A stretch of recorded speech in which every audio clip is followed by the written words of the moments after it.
Bonjour mesdames et messieurs, chers amis compatriotes, je voulais qu'on revienne sur l'affaire Martinez Zogo et J. Remingono ainsi que la suite dans son camp.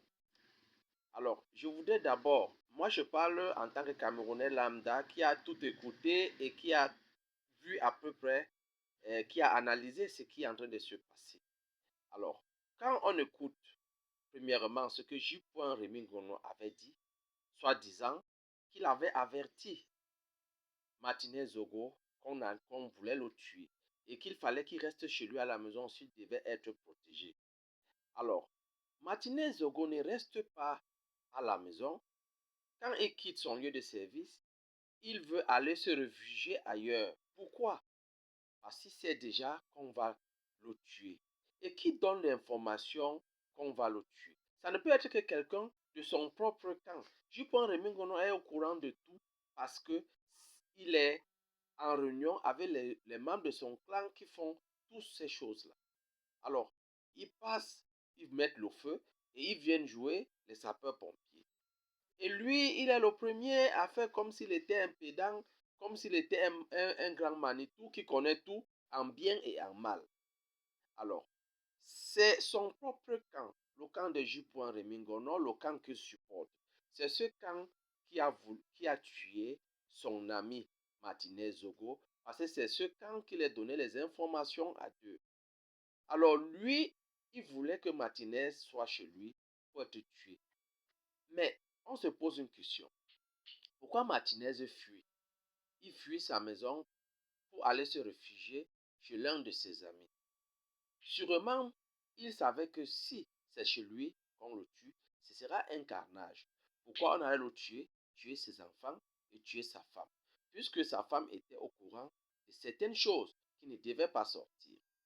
Et c'est pour cela, je pense que sa femme, après cela, a demandé qu'elle soit protégée parce que ces informations qu'elle détient, ces informations pourraient mettre certaines personnes dans ce problème. Les gens que nous ne connaissons pas, qui sont dans la haute sphère, que nous ne connaissons pas parce qu'elle connaît ce qui donnait les informations à son mari. Donc cette femme, et moi je pense que cette femme on devait la laisser libre pour qu'elle témoigne. Mais là, avec déjà la pression qu'elle a, elle ne peut plus dire la vérité, hein, parce qu'elle protège sa tête et ses enfants. C'est sûr que les menaces qu'elle a eues, elle ne pourra plus jamais dire exactement ce qu'elle sait de la mort de son mari, parce qu'elle protège sa tête. Alors, J. Remingono, qui est toujours en train de nous manipuler, il passe des informations qui sont d'un seul côté, ce qu'on lui demande de faire. Donc, il est là juste comme un petit secrétaire. On dit fais ça, il fait. Fais ça, il fait. Et nous croyons que c'est le grand Manitou qui maîtrise tous les dossiers de la République. Ces dossiers sortent d'où? Ces dossiers sortent d'un puissant. D'un puissant. Parce que ce n'est pas n'importe qui détient, qui peut avoir toutes les informations que Jupon Remingono a. Et, ou bien les informations que Martinez Zogo avait. Les deux travaillaient pour le même camp. Alors, pourquoi est-ce que le camp décide, ou le clan décide de se débarrasser de leurs membres, donc de Martinez Zogo?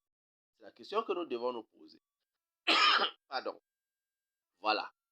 Donc, si on analyse, on va comprendre que sa mort, c'était pour culpabiliser le camp adverse. Donc, le ministre garde des Sceaux et ses amis. Donc, ceux qui sont en prison actuellement et qui clament pour haut et fort qu'ils n'ont rien à voir avec cet assassinat.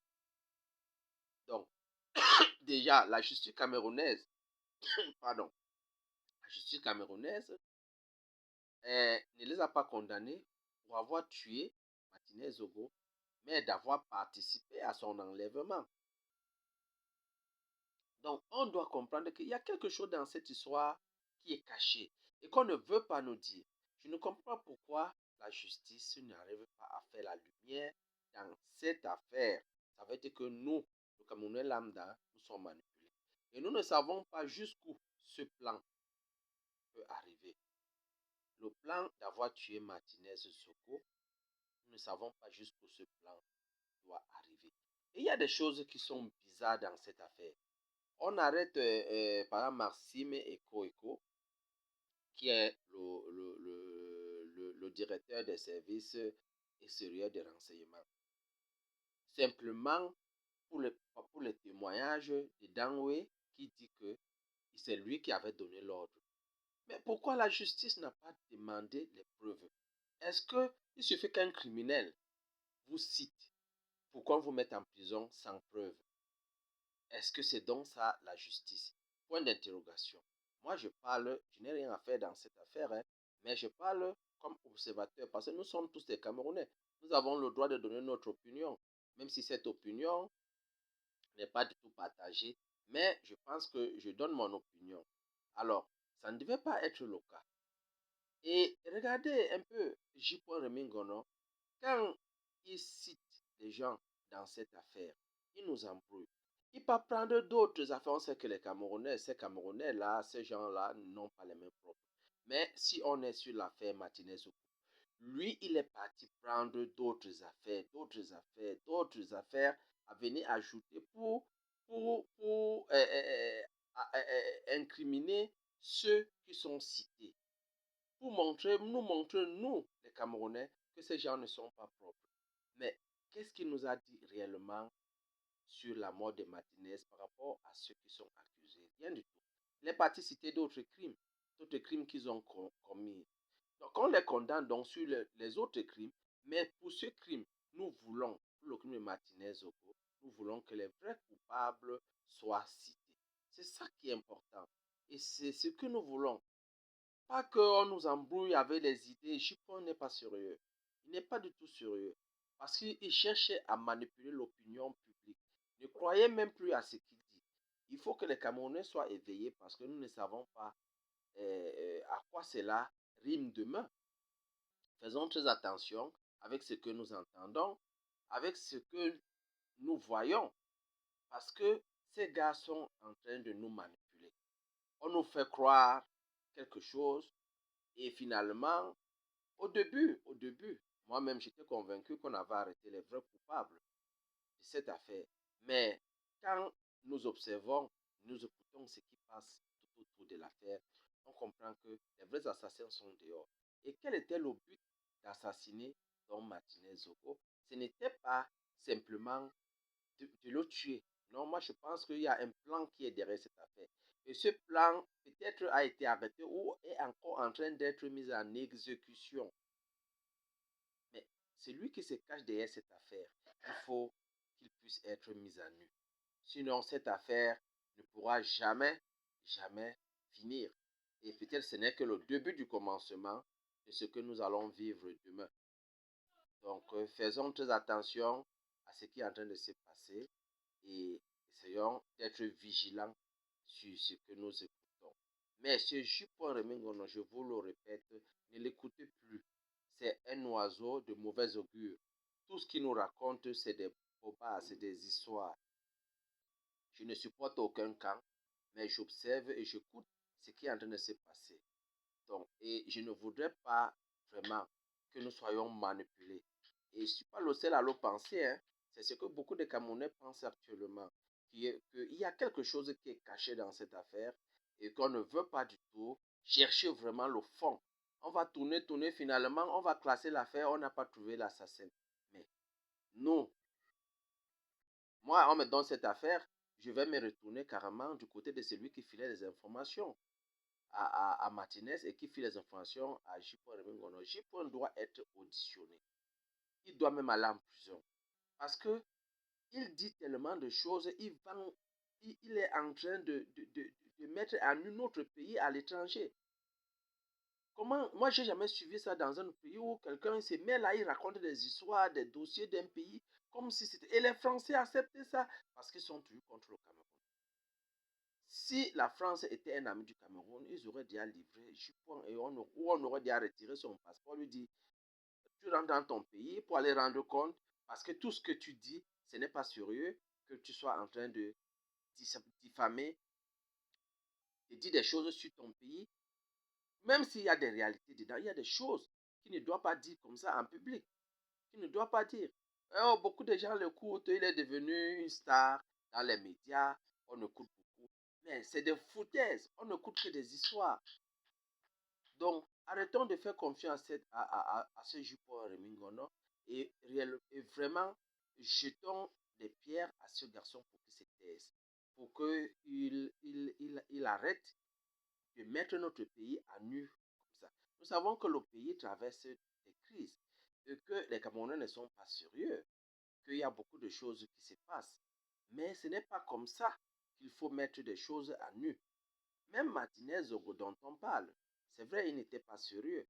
Parce que celui qui lui donne, ceux de son clan qui lui donnaient les informations, lui donnaient aussi beaucoup d'argent pour qu'il puisse saboter l'autre camp, le camp du ministre Laurent Esso et ses acolytes. Mais lui, quand il prenait des informations et de l'argent, il partait aussi dans l'autre camp pour demander de l'argent, des rançons, pour ne pas sortir l'information. Malheureusement, c'était un truand parce qu'on lui donnait de l'argent et finalement, il sortait l'information et il déballait les dossiers. Alors qu'il était payé des deux côtés. Donc, un côté pour déballer et l'autre côté pour ne pas déballer. Alors, il prend l'argent des deux côtés et finalement, il déballe. Donc, il n'était pas sérieux. Mais ce n'est pas pour autant dire qu'on devait le tuer. Non, ce n'est pas ça. Mais s'il a été tué, moi, je pense que c'est son camp qui voulait en découdre avec lui pour accuser l'autre camp. Parce qu'ils avaient déjà piégé les autres et rassemblé assez d'informations qui pouvaient les culpabiliser. Si les agents de la DG, service de renseignement extérieur, étaient en train de filer Martinez Zogo, je ne pense pas que c'était pour le tuer. En même temps, il le filait. En même temps, il filait à Mogobelenga parce qu'il voulait rassembler les preuves qui rapprochent ces deux-là, que quand Martinez sera tué, on trouvait des éléments de preuve pour accuser à Mogobelenga. Moi, je pense que c'était ça. Donc, il n'y a pas que Martinez Zogo qui était filé. Et la filature, ça ne servait à rien de le filer si c'était juste le tuer. On lui mettait une balle dans la tête, il mourrait. Mais il fallait le tuer pour chercher les preuves à culpabiliser à Mogobelenga de sa mort. Moi, je pense à mon analyse propre que c'est ce qui a été fait. C'est ce qui a été fait. Parce que ce serait trop idiot la façon que on accuse Amogobelinga. Tu veux tuer quelqu'un, tu laisses tellement de traces sur ton chemin que et un directeur des opérations, des services de renseignement qui balance directement des choses comme ça, alors qu'il a été formé pour ne pas dire des choses, pour ne pas balancer, faire la balance. Mais il balance tout comme ça en l'air aussi facilement. Ça veut dire qu'il y a quelque chose qui se passe derrière cette affaire. Ce n'est pas normal. Donc, tout cela a été fait pour que ce soit ainsi, pour que toutes les preuves aillent dans le sens que le clan, parce que quand on regarde, en fait, le problème, c'est faire tomber tout le clan. Si on accuse Amogo Belenga, on accuse Laurent Esso, qui est peut-être au sommet du clan, on accuse les Motazé qui sont là-dedans, c'est pour que le clan chute. Et si le clan chute, c'est que le clan doit tomber et l'autre clan prend le dessus. Et pourquoi? Peut-être parce que dans cette guerre de clans, le clan qui tue Martinez Zogo était déjà en danger, que peut-être on devait faire descendre le clan ou un membre influent du clan était en train de tomber. On l'a piégé, il est tombé dans des dossiers secrets ou peut-être les détournements. Quand il y a des détournements au Cameroun, il y a beaucoup de choses qui se passent. Mais le gars se sent en danger, dit qu'il faut que je réagisse. Et pour réagir, il faut qu'est-ce qu'on doit faire? On doit tuer quelqu'un de nôtre et personne ne pensera que c'est nous qui avons tué quelqu'un de nôtre. Et puis maintenant, on fait porter le chapeau aux autres. Moi, je pense que c'est à peu près ce qui s'est passé. Hein. Et vous avez le droit de penser ce que vous voulez. Mais franchement, la justice camerounaise est en train de nous décevoir. Je n'ai pas fait la lumière dans cette affaire. On ne serait plus aujourd'hui en train de chercher l'assassin de Martinez Zogo. Mais si on cherche encore, c'est pas parce qu'il n'est pas là. Tout le monde dans cette justice-là, ceux qui sont là-bas en haut connaissent qu'il a tué. Mais personne n'ose dire que c'est elle qui l'a tué. Moi-même, je ne veux pas dire que c'est elle qui l'a tué. Mais je dis, c'est son clan qui l'a tué. Donc, si on remonte, on connaît qui sont dans le camp de Martinez Zogo, c'est qui lui donnait des informations. On finira par connaître qui l'a tué. C'est très facile. En une journée, on peut faire des analyses et bien repositionner l'enquête pour que tout soit bien fait. Et puis, bon, on est là, on tourne en rond, on tourne en rond. On ne dit rien de spécial. Et finalement, on appelle les anciens amis de Bellinga, machin, qui nous embrouillent aussi en venant raconter des histoires, comment le gars est méchant, comment le gars a fait ceci, comment il a tué tel. D'accord, si vous avez des preuves, ça a été fait. Mais ce n'est pas l'affaire qui nous regarde. Nous voulons des assassins de Martinez Zogo. C'est ça qui est important actuellement. Ne nous embrouillez pas, s'il vous plaît, parce que là, vous êtes en train de nous embrouiller avec d'autres affaires. Qu'on ne néglige pas, bien sûr, mais concentrons-nous d'abord sur ce qui est là. Trouvez-nous l'assassin de Martinez Zogo. C'est ça qui est le plus important. Et après, on fera la chasse aux sorcières. Vous ferez la chasse aux sorcières sur les autres dossiers que vous avez sur la table. Donc, moi, je pense que ce qui doit se faire. J'ai suivi beaucoup de discours. Même Monsieur Baron là qui a dit des choses, à lui on doit comprendre parce qu'il avait déjà une dent contre Amogo Belenga. On doit comprendre l'ex-ami de Amogo Belenga qui a raconté aussi plein de choses. Le gars Wadjo là, il a raconté beaucoup de choses. Tout cela, ça ne regarde pas tant que ça ne touche pas le dossier concerné. Arrêtez de nous embrouiller un peu l'esprit, s'il vous plaît. Et on sait que vous profitez pour faire sortir tous les dossiers de Amogo Belenga et tout et tout. Moi, c'est pas mon ami, hein. Je le connais même pas. Je connais pas Laurent Esso. Je ne connais pas Martinez Zogo. Je l'ai vu quelques fois. Et bon, je n'ai pas d'amis, que ce soit dans un clan ou dans l'autre. Et l'oiseau de mauvais augure, J-Point aussi, c'est pas du tout mon ennemi, mais seulement ce qu'il fait pour notre pays, ce n'est pas bien du tout. Je n'ai jamais vu ça.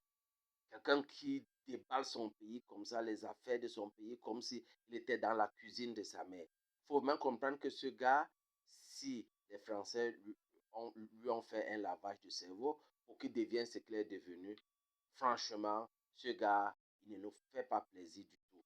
Et il n'est pas un compatriote, et il n'est pas un Camerounais.